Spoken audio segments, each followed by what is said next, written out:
it? Yes.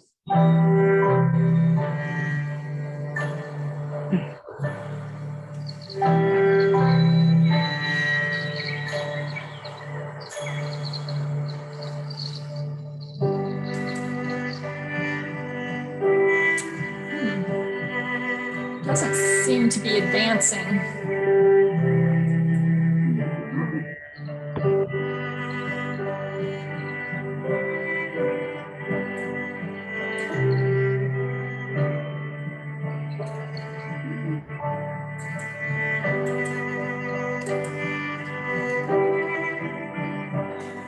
I'm not seeing it advance. Are you all seeing anything advancing? No. No. Okay. Let me stop sharing.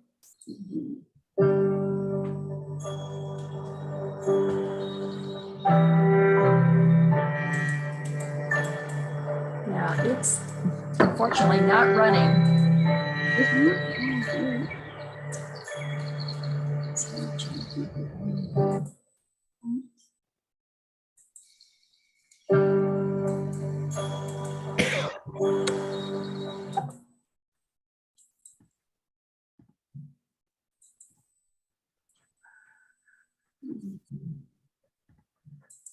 All right.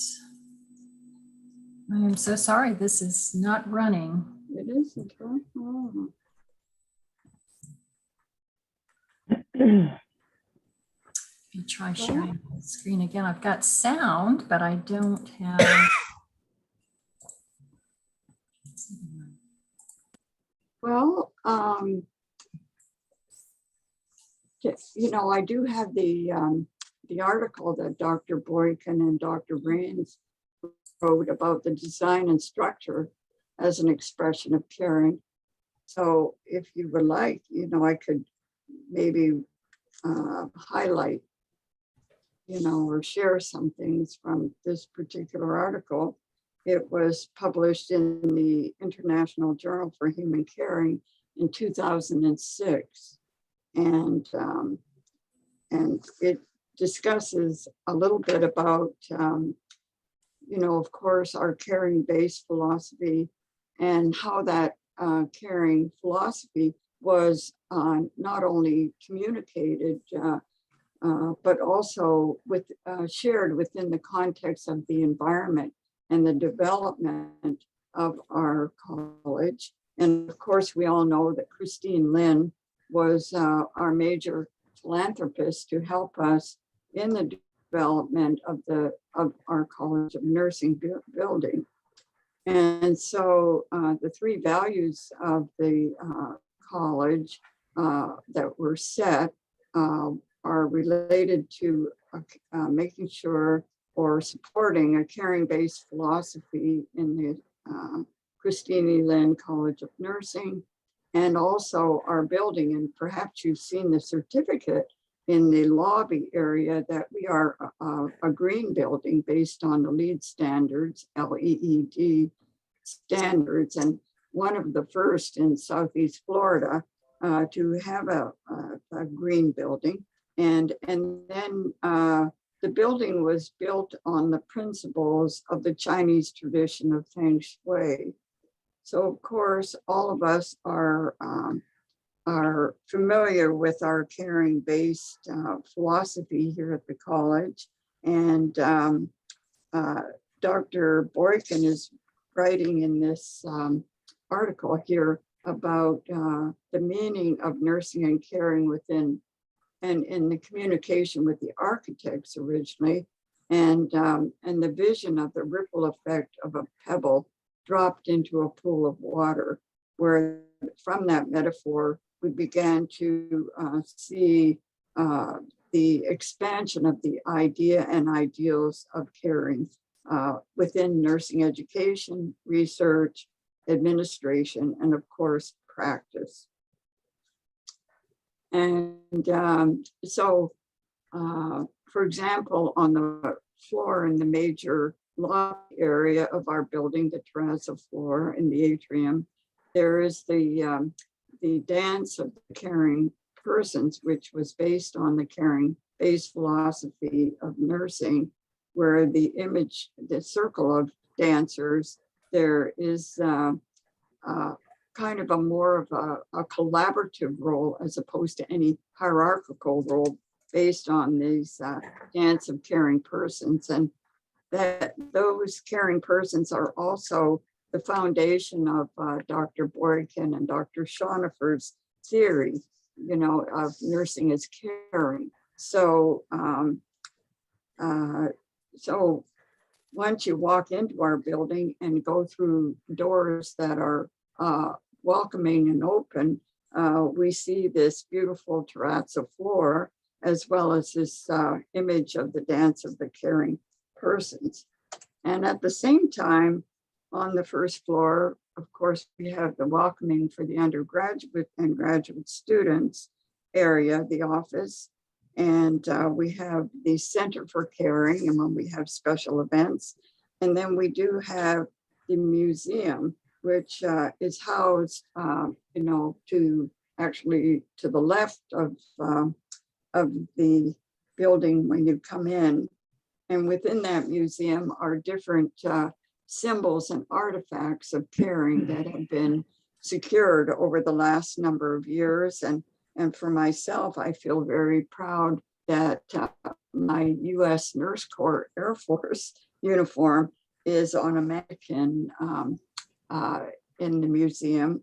And then also within the museum are beautiful photographs and paintings of different elements of caring, and have been done by some important contributors, you know, to house caring along the walls of the museum. And then in the center is a case which has many of the books that have been published by our faculty in relationship to caring science. And I'm a graduate of the University of Utah College of Nursing, which is one of the first university colleges whereby caring science was developed under the leadership of Dr. Madeline Leininger. And so over the years, I had received actually an alumni award with a beautiful statue of Florence Nightingale, which actually there's about a 20-foot statue there and so I received a miniature statue, and so that is in the case in our museum. And also a couple of my books that I've published on caring science over the years. And Dr. Butcher is here, so I don't know if any of your books are in our cases there, but hopefully when you get this one that you're looking forward to writing soon, will be housed in our museum. And then in the back of the museum is the area for the archives of caring in nursing. And so we have leading scholars who have presented their scholarly works in that area in the archival area of the museum. So so I'm just reading a little bit, you know, because this was supposed to be our presentation of the college itself. But for example, using the Feng Shui ideas, I have been looking at how the caring-based philosophy and the Feng Shui, that idea of positive flow, the way in which the architecture of the building is constructed so that it is more rounded as opposed to having, you know, squirted off edges and things of that sort. And of course, you know, we do have the meditation room, which is also on the first floor, whereby people can have a place to meditate and relax and rest, you know, in the course of their securing their education. So what Dr. Boykin said when they were designing this building was that the Feng Shui is actually built to some extent on the Chinese philosophy of the I Ching, their divine book. And so let me see here. So what she is saying in this article is that all these symbolic phenomena associated with Feng Shui have to do with the beginnings and the journey of our experience with the architecture within the College of Nursing. So I'm going to stop for one moment here and ask Belinda if, well, I think she's leaving the place now, so I can't ask her a question. I was going to ask her how if we're getting the CD worked out. Anyway, so if you think about our building under the Feng Shui design, that there are no protruding wall supports. They're all angular corners, or there's no obstructed pathways. So everything is rounded. And according to tradition, we have a crystal that's hung, and I'm not sure if it's still in the building, on a 9-inch red string, which is supposedly a cure for many of unavoidable ills. And the crystal brings sparkle to stuck energy and facilitates increasingly more energy, and allows for any misaligned energy to be harmonized and expanded, thereby neutralizing any ill effects. And so, so maybe sometimes when we're in our building, we don't think about, this idea of like this unobstruction and these rounded areas in the building, but they have definitely been developed with under ceremonial strictness, or the better way to say it, aesthetics, ceremonial aesthetics. And so there are 5 elements, within Feng Shui for proper balance in life and work. And these elements are metal, wood, fire, water, and earth. So nursing is characterized as an earth-based or nurturing element. And we certainly have just experienced Earth Day, and we can see now this real scientific and humanitarian focus on caring for the earth. And so anyway, also the classrooms were developed so that they were, even within the classrooms, we can see some of these different Feng Shui elements identified within the classroom. But our classrooms were developed so it was open, so that all students could see the professor, as well as the professor could see and engage with students within our classrooms. And certainly our small, more intimate classrooms or dialogue rooms are also built so that people can be engaged collaboratively as part of each other. And then finally, the building, it's used for the purposes of environmental accountability, this idea of LEED, L-E-E-D-E. And so, as I mentioned earlier, we were considered one of the first environmentally accountable buildings within Southeast Florida, and established, of course, the green guidelines, which now other buildings, I hope, within our campus are also within that LEED environmental perspective. So, but that I've just been reading a little bit or catching up from Dr. Spoiken and Rains' article on the design and structure of our College of Nursing building as an expression of caring. And so I think we just have to meditate a little bit about the architectural design of our building and see and experience its beauty. And within that context, actually experience a way of truth, as Plato says, you know, that our highest forms and of values are truth and beauty. So I feel that that's expressed within our College of Nursing building.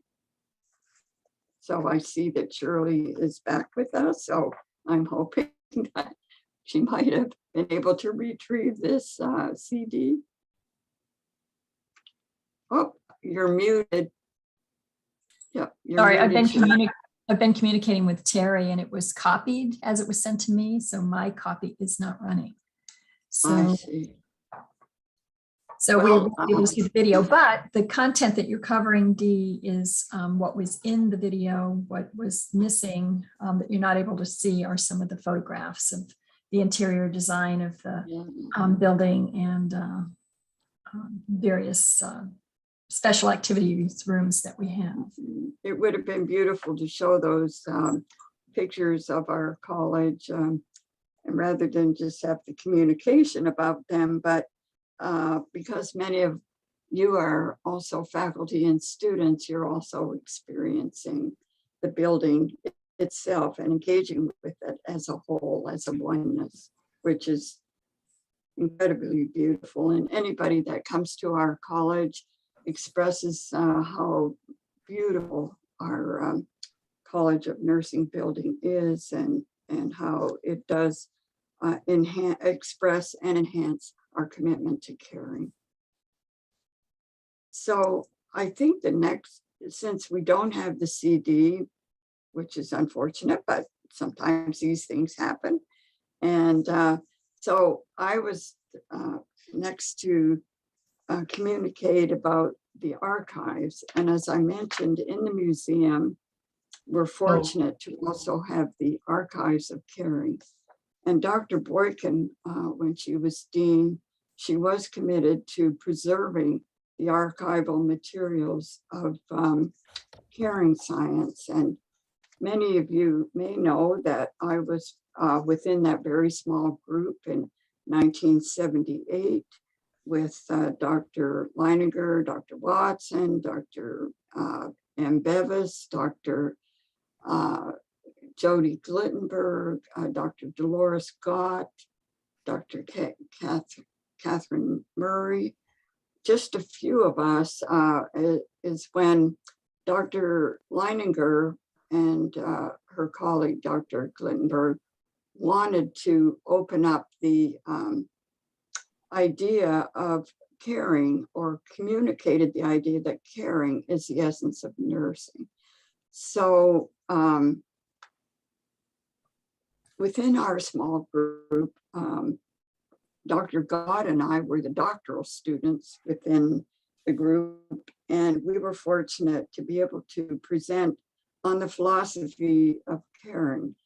She had done one that was related to the philosopher Karl Soltis, and about the idea of caring within a growth perspective. And then I did a metaphysical analysis of caring based on looking at caring from a philosophical foundation, and advance the idea of caring as love, as the essential nature of nursing. And of course, we all know, for those of you that have read Dr. Watson's work, that she has talked about unitary caring, and caring as sacred science, and caring as love as well. And in that first conference in 1978, Dr. Watson spoke about her first book on the science and philosophy of caring. And then from then she's written further books and expanded her ideas on the philosophy and science of caring. And of course, Dr. Leininger presented her philosophy of transcultural nursing, diversity and universality of nursing as caring. And interestingly enough, as we know, within the last year, this concept of diversity has really grown and expanded. And but I have to say, as a student of Dr. Leininger, the concepts of diversity and inclusivity and equity, she had spoken about those, I must say, way back, at that time when she was developing her theoretical ideas in the 1970s, and even before then, those concepts were very much a part of her own theory of nursing and caring as universality and diversity. So within cultures, we have universal values and cultural perspectives or ideas, and also diverse, because every culture and even every person is diverse in many respects. So I've always been proud to be her student and to have had that initial education. So Dr. Boykin then, when she developed our new, oversaw our new building, she wanted to have an archival section dedicated to caring and nursing. And Shirley has put up a photograph of the museum itself, and then the archival room, where you can see the areas, which you can open up, and there will be areas dedicated to the various scholars in scholars of caring and nursing. So currently, I'm just going to read a little bit what Dr. Boykin sent me, since she can't be with us, about the archives.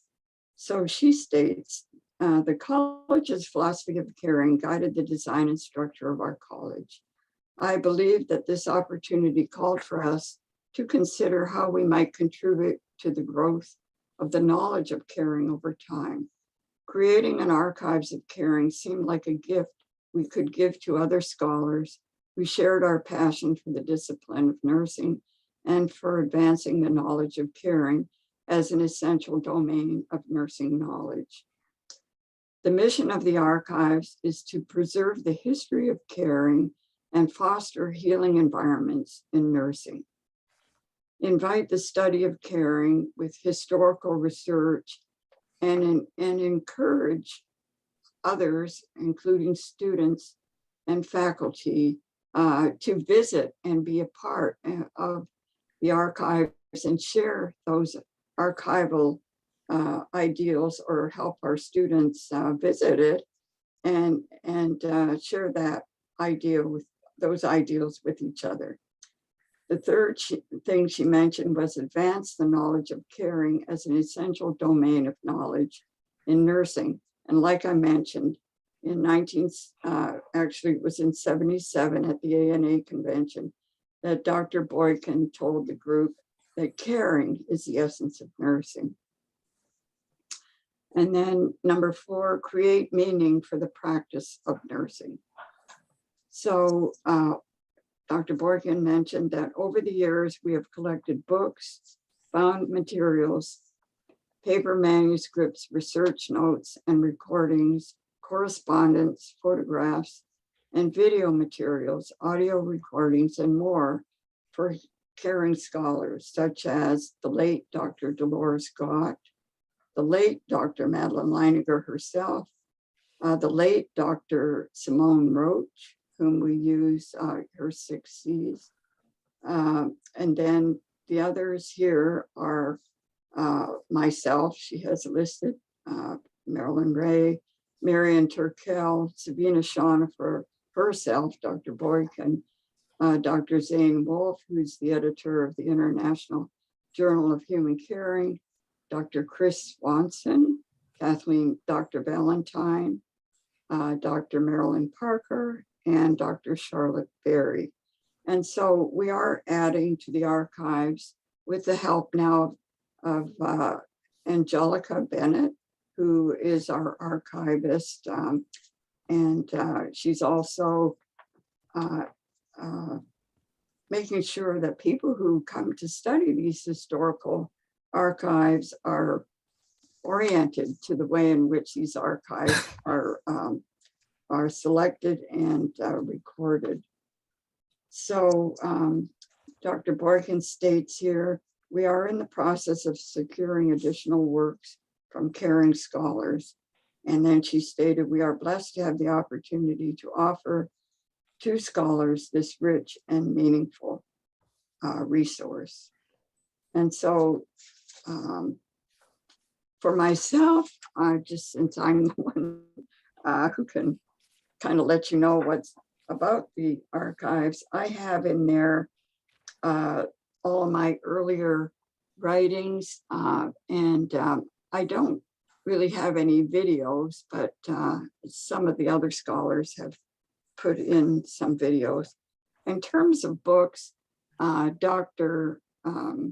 Leininger has not only her own books, but she has a few of other people's books that have supported her ideas as well. But Dr. Boykin initially didn't think that other books that are not related to caring should be in the caring archives, because they do take up quite a bit of space. And believe it or not, this archival space is not too large. And so for me, years ago, I visited and took a course in, with our NASA program in space. And I had my little blue space uniform in there, but my godson wanted it. So I have given it to him. So it's no longer in the archives. But at any rate, they're the way that the archives are developed have been, formally the way a formal archivist would put them in and cross-reference and various things like that. So I think Angelica was going to be with us at 2:00. So I'm not sure if she's on the call yet. So I don't think she is. Hi, I'm here. Oh, you're here. Oh. Hi, yes, I just joined a few minutes ago. Thanks. Oh, I'm so happy. Well, Angelica, we had a little structural problem with the CD-ROM, but I just gave a few outline about the design and structure of the building first, and then I spoke about the archives, a little about the museum and the archives. So I would, if you would share with us what you are doing now and the grant you've just received in relationship to the development and evolution of our archives of caring at our college. Thank you. Sure. Yeah, thanks for inviting me today. Like you mentioned, I did apply for a grant from the Society of American Archivists, and thankfully I did receive the grant. And it's a $5,000 grant, and what it will enable us to do is to kind of bring the archives up to date as far as technology, because right now, for those of you that use the archives, they are on the website, but they are in individual PDF files. So it's not very user-friendly for those that are not experts in caring and nursing. So for example, if somebody, let's say there was a student and they heard about the 6 C's of caring, if they didn't remember who had developed that, you would have to know that that was Sister Simone Roach, and you would have to find Sister Simone Roach and go through the PDFs to find information on the 6 C's of caring. But what the money will go toward is purchasing hosting so that we can have software available to search across all of the collections, kind of similar to when you go to a library and you can search by keywords.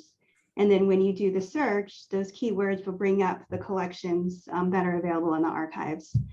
So it's a 2-year grant, and it's going to start this fall.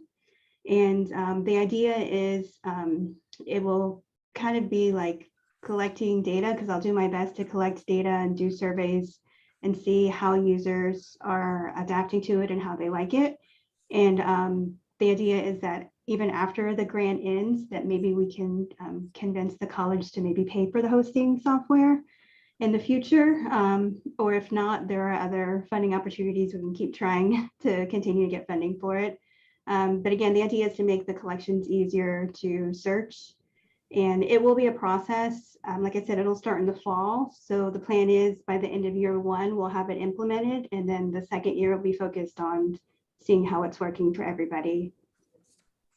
Mhm. So that's one project that I'm working on right now.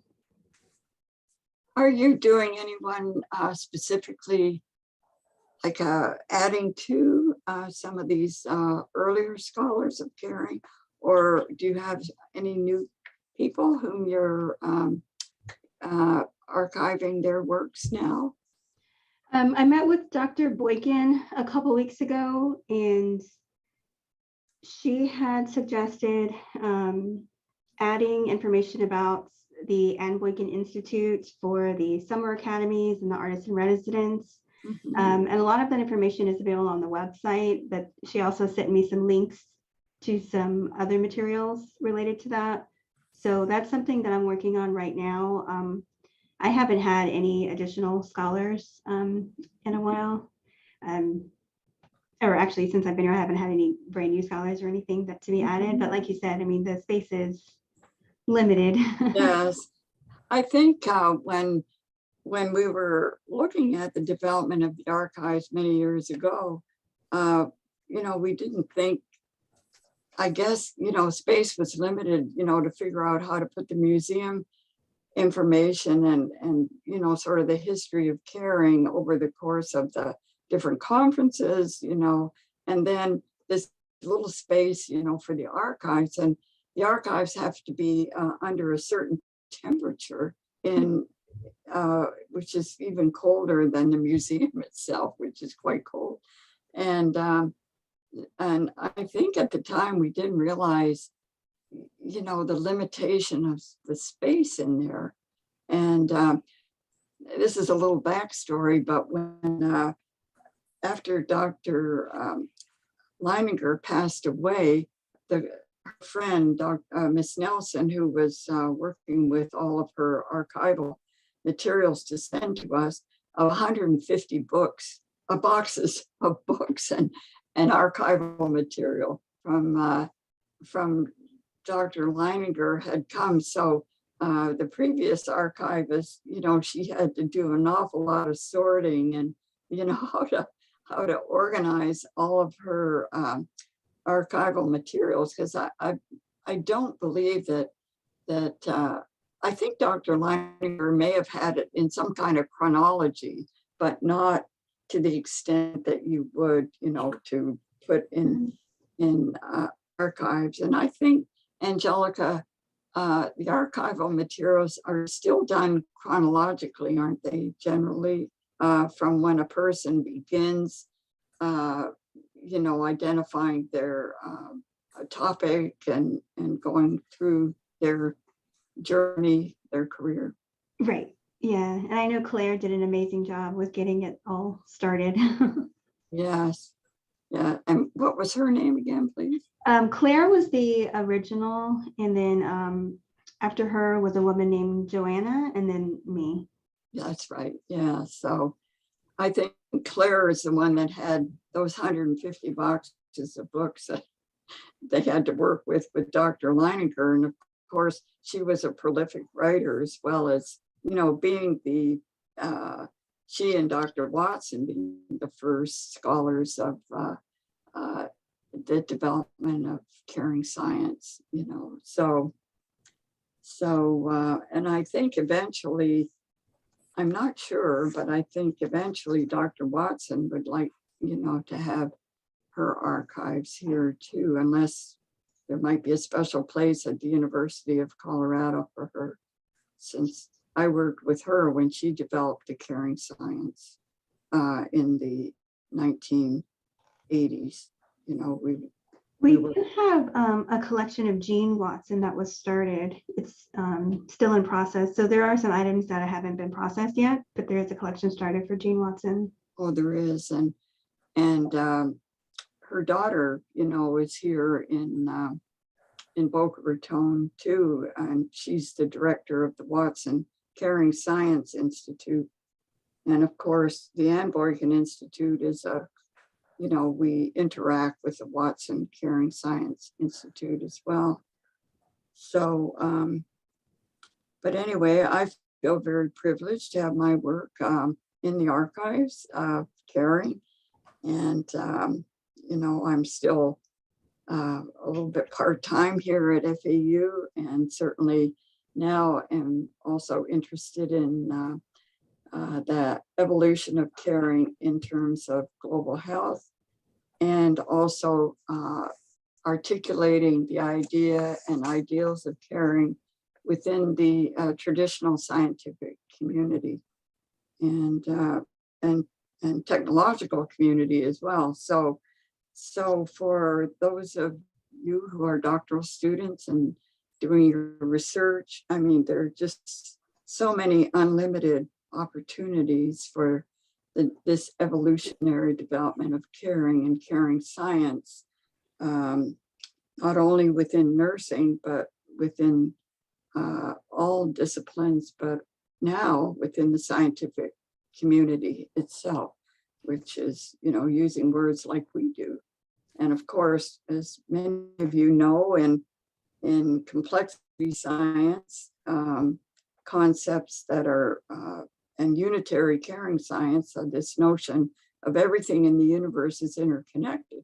So we know that our work in relational caring and its meaning, you know, human to human, as well as the healing environment, or the our environment for healing, we know that we have a great deal to contribute to not only our own discipline, but other disciplines, and certainly with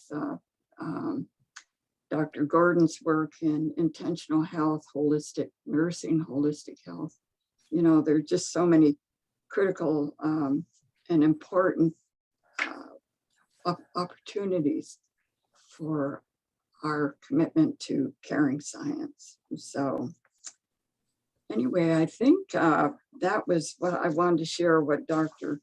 Boykin had shared with me, since she couldn't be with us, and she's terribly sorry she can't be with us on our last circle of caring or learning circle for the academic, for this academic year. But we're going to start up again in September. And so I think I'm going to turn this over now. If you're finished with your presentation, Angelica, do you have anything else you would like to share? No, I'm okay. No, thank you. Oh, and so Shirley Gordon is going to speak with us about her work in intentional health, and also in the labyrinth and the meaning of the labyrinth that was created within our environment here at the College of Nursing. All right, thank you, Dee. I'm going to share my screen, and hopefully you'll see a picture of the labyrinth. Can you all see that? Yes, beautiful. All right. This is the labyrinth that is in place in our healing garden. And it was opened in 2006. It was designed by Gundela Friedman, and it is considered a classic circular design with brick paving. I want to share a quote with you from Kierkegaard about walking in general, and that is, "Above all, do not lose your desire to walk. I have walked myself into my best thoughts." And I like that quote because it reminds us that walking as an activity is a growing body of, there's a growing body of literature supporting the value of walking, ranging from health to spirituality. And when we look at the idea of the labyrinth, they are centuries old. However, there has been a resurgence recently beginning in the 80s and 90s in England, and then coming across the pond to the US. The first university-based labyrinth was established in 2000 at Ohio State University. So the idea of labyrinths residing on university campuses is relatively new, considering the age of labyrinths overall. But labyrinth paths are complex and they involve frequent turning back on themselves, and that requires concentration in order to follow it.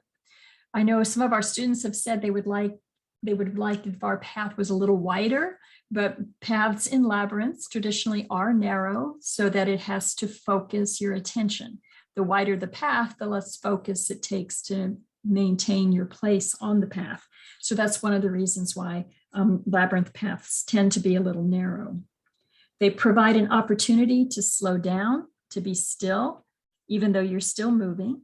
It offers a meditative, peaceful walk, and that hopefully leads to deep thoughts. We are beginning to study, as I said earlier, the idea of the labyrinth effect.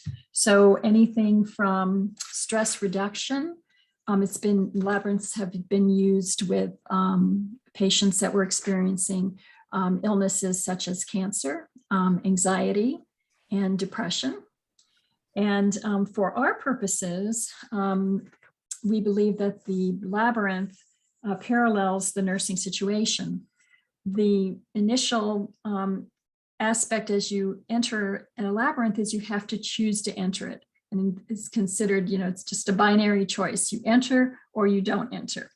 But choosing to enter parallels the nursing situation, in which the nurse enters a nursing situation, comes to know the other and hear the calls for nursing, and then emerges from the caring experience as a new person or a changed person. So from the perspective of the labyrinth, you can walk the labyrinth on your own in just a simple meditative state.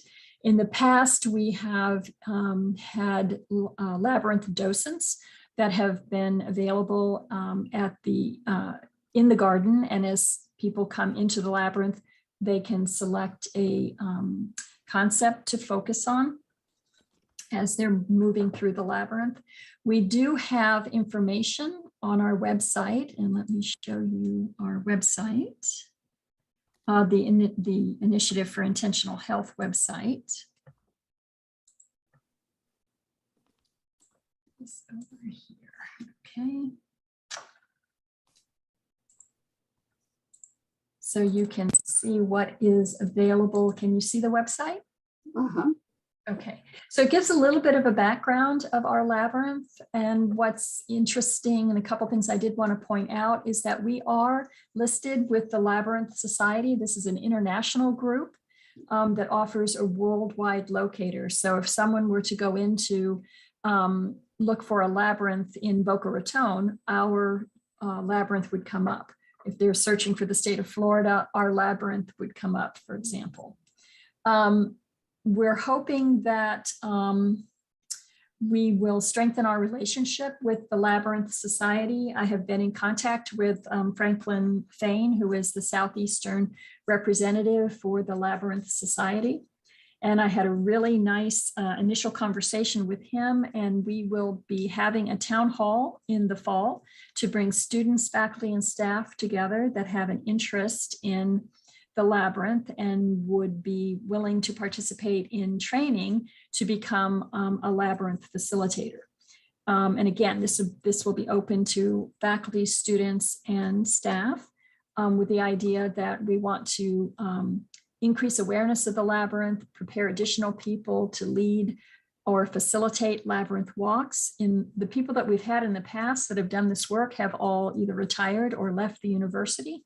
So it's time for us to start building a new cadre of people that are interested in the labyrinth. I think we've had one doctoral student that did their dissertation around the labyrinth. The labyrinth is open at any time the university is open. And what we did prior to COVID was on select Tuesdays, we had a Labyrinth docent available. The most recent faculty member that did this was Teresa Secreta. And then there are instructions here for both the attending during the time the Labyrinth docent is available, or just when you come on your own. Students are welcome to use audio devices like their cell phones, as long as they're using earbuds, so they're not disrupting anyone else. We encourage people to bring their friends and acquaintances to the Labyrinth as well. We have had several requests for the use of our Labyrinth for different events throughout the university. Franklin Feng, who is actually the director of the Rollins College Labyrinth Project, has a very robust Labyrinth program, and I will be meeting with him over the summer, I hope, at Rollins College itself, and I hope to bring back a lot of wonderful ideas on how we can incorporate the use of the Labyrinth into our teaching, as well as for self-care opportunities and for research. Wow. So questions about the Labyrinth? Yeah. Mm-hmm. COVID-19 has kind of slowed down our use of the Labyrinth, but right now there's 149 labyrinths in the state of Florida.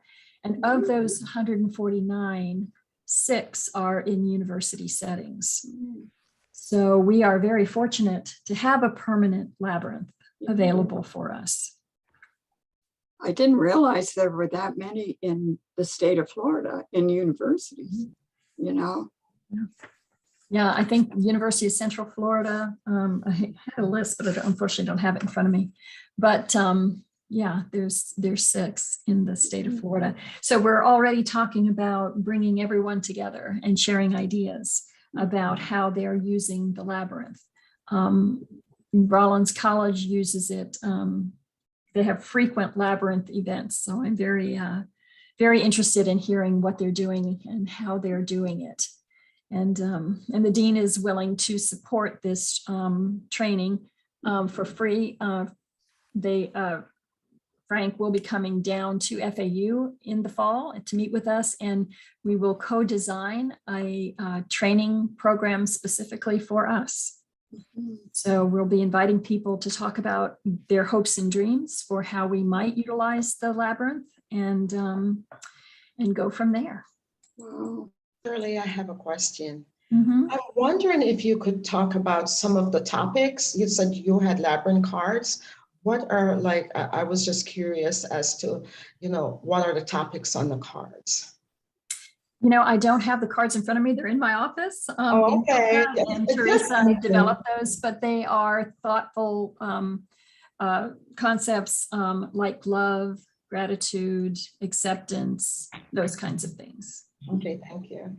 Which are, so consistent with the major concepts of caring, or the philosophy of caring, so it makes a beautiful marriage, between our conceptualization of caring, and also then a way in which, as Shirley pointed out, and within the Labyrinth itself, the expression of caring, and when I gave my talk a few minutes ago, I didn't have the actual title of the lead building, which we had, had won that certification, but it means leadership in energy and environmental design. And so, we can begin to see that interrelationship between the environmental design, both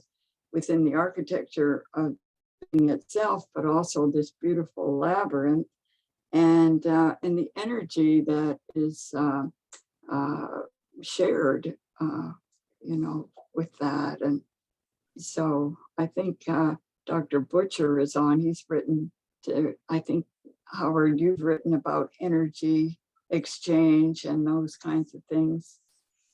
Yeah. I have. Once or twice. I have a couple of questions because I remember, so I visited the college a couple of times. Once was, I think, shortly after the building was built, and I got a tour. And there's some things that I was told that really stood out. That, for example, that wavy sort of path that's in the floor of the well, that's, I don't know if it goes through the dance of caring or not, but there's like a path that comes through the door into the building. And I was told that that's supposed to be like a stream of water, that path that leads from the inside to the outside, or vice versa. I don't know, but I just remember hearing that was like a stream of water. Do you know anything about that? Well, That actually is covered in the CD that we couldn't get to play. Oh, That water is So, a okay. theme in the Feng Shui construction of the building, along with fire, and there's two others, I believe. I can't think of them off the top. Was it earth and wood? Yes, earth and wood. Those are the other two. And water was, okay, I was wondering what the fourth Right. one was. Right. And so everything in then- the building, from the colors to the patterns in the carpeting, to the stones in the garden that are there to design to reflect the flow of water or fire or wood. Right, right. And then at one time, because I don't really notice it anymore, but you've seen the building change over time, I suppose. But I thought that in the corner, I guess there are corners in the building, and I thought that each of the four corners represented one of these elements. So one corner was supposed to be earth, the other one was wood, the other one fire, and one water. And all of the decorations in that area was like a lounge area. I think I remember seeing, and there were like the walls and everything were those colors of these elements, and the furniture and the artwork on the wall. But I don't see that. It's not as apparent to me that that's what those areas represent anymore. Mhm. And again, that is all in the CD. I wouldn't play. We're going to try and get that fixed and share that with you all at another time. We also have crystals in various spaces throughout the building that are on 6-inch red cords that are supposed to reflect energy in areas where energy might not flow as readily. So.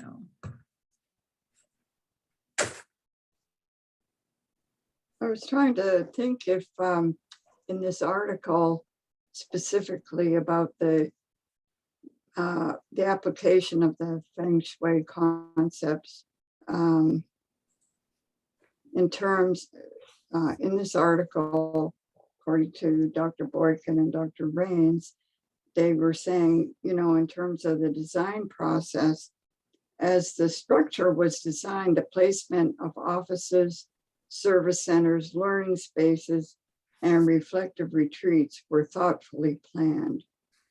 And it stated, as the walls were raised, attention to the integration of the 5 elements of Feng Shui and to promote the flow of the qi or positive energy was a focus of attention. And let's see, I was trying to see if I could see something about the water that you asked about, Dr. Butcher. But I think, like Shirley said, that discussion was in the CD-ROM. Yeah, I've never seen the CD. Oh, here's a little statement about the presence of water in this article. The presence of water is a significant concept in the teaching of Feng Shui, and the existence of the lake behind the building, our building, provides a source to create the presence of the flow of the water through the building. And I think you were asking about that, weren't you, Howard, about that? Yeah. Mm-hmm. And so I think I got it everything to was- run. That path is supposed to be like a stream of water that's in Yeah. I think I just got it to run. Let me see Oh, if I can wow. share it and get it to run. Oh, wow. What a nice way to end.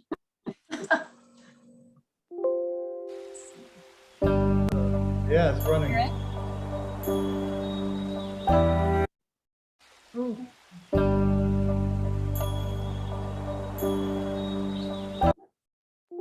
Oh, it's not running again.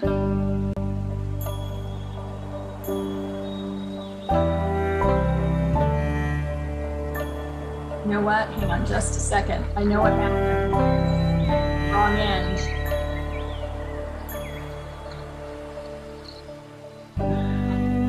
Hang on just a second. There we You're at the go. end of it, huh? Yeah, that's what happened.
There's 5 elements.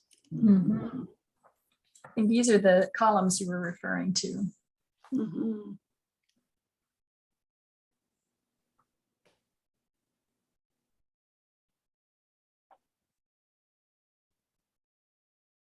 Hope this doesn't change. Mhm.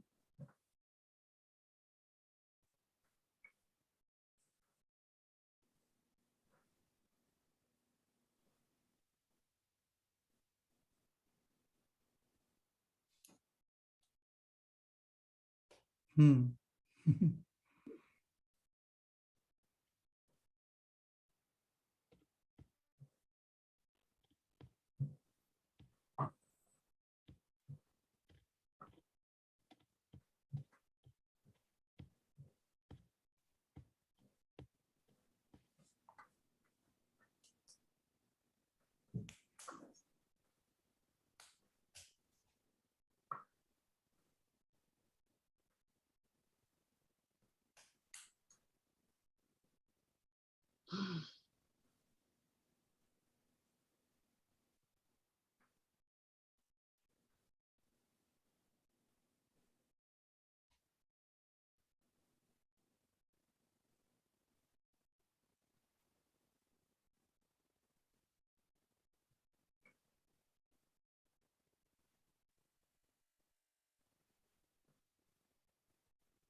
And that's the last slide.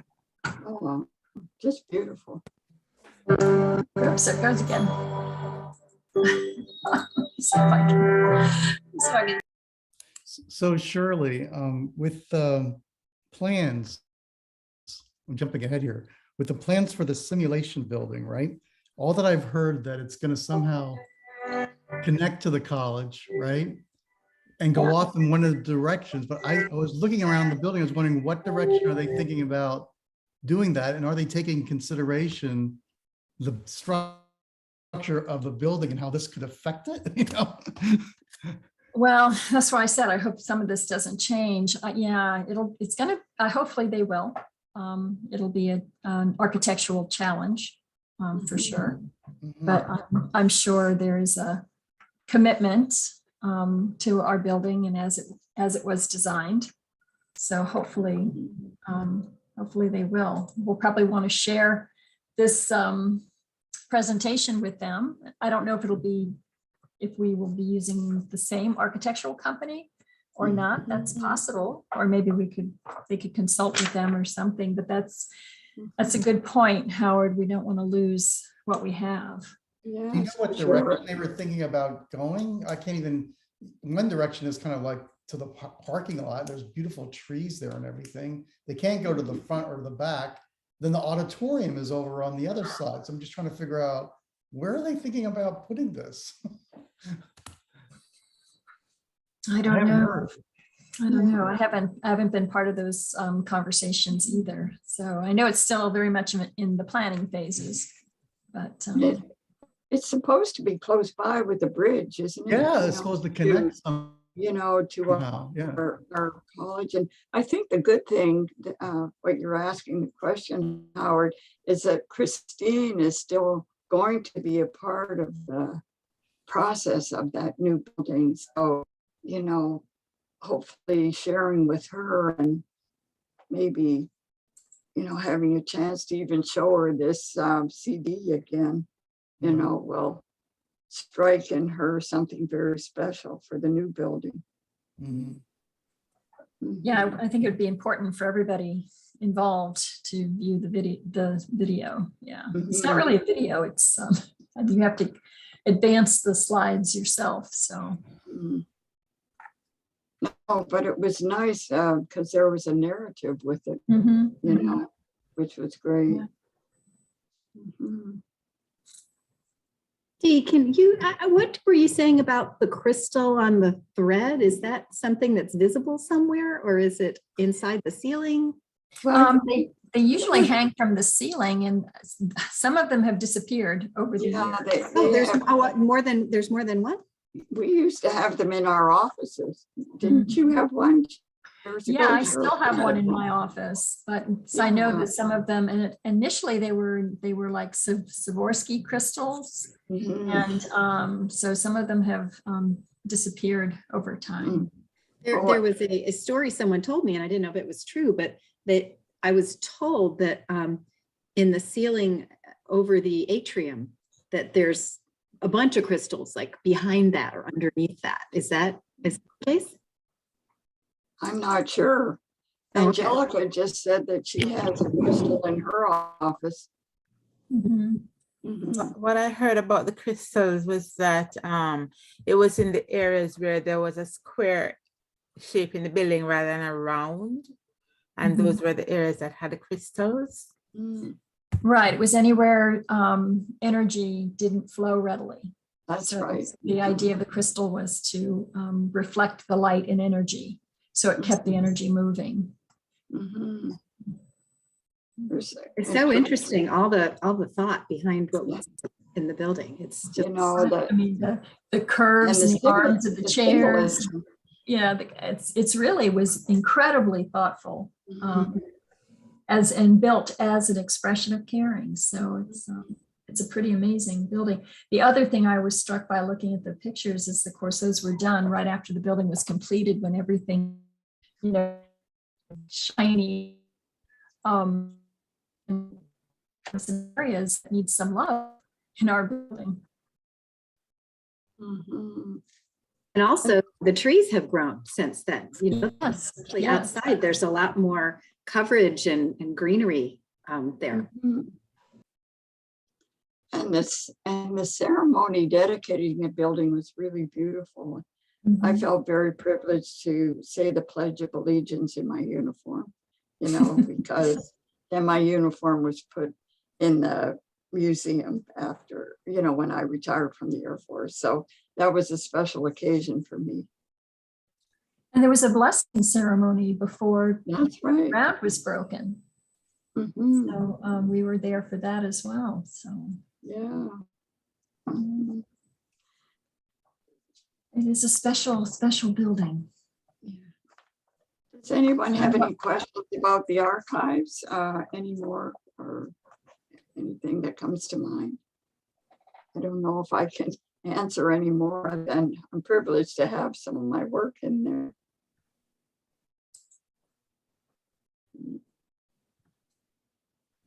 But Are there special times when the archives are open, or do you have to make an appointment? or you would have to make an appointment because they're not open. I think, Angelica, do you have the access to the Yeah, museum? you would have to make an appointment. Mhm. And I'm actually gonna have to jump off because I have another meeting right now. Oh, okay. Well, Thanks. thank you again, Angelica. I'm happy you received the grant to help with this development. Thanks.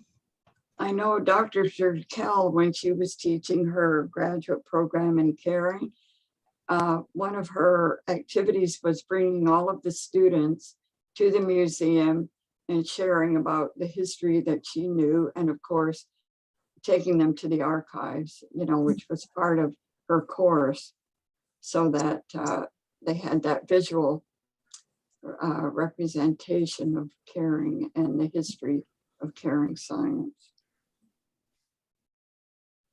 And that is a good example of how the archives can be incorporated into our teaching, Mhm. especially for all our students, but especially for doctoral students. Mhm. Well, I guess maybe there's no more questions, and it's almost at the end of our half hour here. So unless you have more questions for us, maybe we can conclude our presentation and our last circle of caring, or learning circle and circle of caring expressions for this academic year. And we will begin again in September. And Dr. Boykin is excited about sharing, saying goodbye, to our group this time, and also beginning to share again in the fall. And Terry Eggenberger, she was also a coordinator with me for the learning circles. And so she always had a conflict with the, I believe it was a faculty senate. So she is not able to be here to also say thank you for being here with us and farewell as well. And also to have a wonderful summer. Thank you, Dee. This was lovely. Well, thank you, Shirley, for all of your technological support. And Belinda, thank you for helping us always put this together and being here with us. So we appreciate you very much. You're welcome. And I found a crystal in my office. I didn't know about it in the ceiling, in the corner. It's hanging from the ceiling. Yes. Oh, I want to see what these crystals look like. Oops, we lost you there, You can Belinda. see it. It would, can you show it? Let's see. okay, so it's right up here. Are they clear? It's a clear crystal. It looks like it's Sit on a red round, string. round shape, and it does have a red ribbon. Mhm. Wonderful. What a nice way to conclude our presentation. And it doesn't show. Oh, Wow. it's the other way here. And so you can see it's there in the corner It's in where the the energy corner. needs to Yes. be reflected. Yes. Yes. Mhm. Wow. I guess, sometimes maybe they're around us all the time, but we don't You pay don't see attention. it. Right. And that may be what happened to some of the crystals. People moved into offices and went, what is that doing up there? And took it down because they didn't realize the significance of it. And Dr. Lenny just said she would happy to be share the Feng Shui principles maybe when we present this again. And Oh, that'd be I- perfect. yeah, since she has that foundational philosophy, right, Lenny? Can you come on? Here she is. Yes, when Chinese people, they design a house, they usually use Feng Shui compass to determine which side is water, which side is metal. So for example, metal present money. Okay, so when you want the money comes in, you put that direction for the finance office. So our finance office is facing the direction of the metal. But how do we determine on the metal direction or water direction? We have to use the Feng Shui compass. That's a specific compass to use. Also, like the student learning, they should be fire. They will be on fire to learn. So that's where they design all the classroom in the fire direction. And that probably explain why we put the meeting or the meeting space or the classroom space in different direction. You probably wonder why they don't connect to each other, because our entire building is designed by Feng Shui. And according to the Feng Shui, you have to put it in that direction. Wow, that's so interesting. Well, thank you so much, Lenny. Yes. And yeah, No problem. do you have any other comments, anybody? Oh, This was just great. And I whenever I walk in the building and walk up the stairs, I just look around and I'm so thankful that I get to work not only with wonderful people, but in a beautiful setting. So it's really nice to hear about the origins of it. So thank you for this. oh, We should include this in our faculty orientation and mhm. our student orientation as well. Well, hopefully next semester, when we have our new faculty on board, maybe we can, do you think we should develop this at the outset? Doing this presentation at the conclusion of our learning circles, for the year, but maybe at the outset, it might be interesting for for I'm new thinking- faculty. Dr. Ray, I'm thinking that was a part of my onboarding. Perhaps that's where Dr. Butcher heard it too, because I recall hearing those things as well, that he was asking about the river stones and so on. And we were on the same onboarding meeting. So perhaps that's where he heard it. No, it wasn't where I heard it. I wish I had. It was on just a visit that I made to the college. I think it was a conference here, and everybody at the conference got a tour of the building. And so it was like back in 2000, I don't know, 7 or 8 or something like that, that I first heard these things and haven't heard them since. Wow. It was included, this is Beth, it was included in orientation at one time. And I've always been sad to see those rocks get removed out front. You know, there used to be the nice smooth river rocks, the round, Mhm. and now they put white ones out there. I'm not sure they fit in with Feng Shui, but that's what we have now. Do you recall the reason they did that? I knew there was a reason. It had something to do with the vegetation or something was. Yeah, it building doesn't look close to right, there or but- something. Yeah. You know, I wonder, and I'm not volunteering to do this, but if we could redo what's on the CD-ROM, just go around and take pictures of the building again as it is now, and include the text, and maybe, you know, put it on a YouTube channel or something so it's accessible. So then we really could play it for, you know, occasions if we wanted to. It has been Maybe- on the website before. I don't know where it went, but it used to be on the website. Right, and then it kind of got lost on the website, maybe when we redid the website, and then Terry Yeah. was able to find the CD-ROM somewhere and then got it copied so we could show it. And They handed copies out to everyone at the groundbreaking. What, Beth?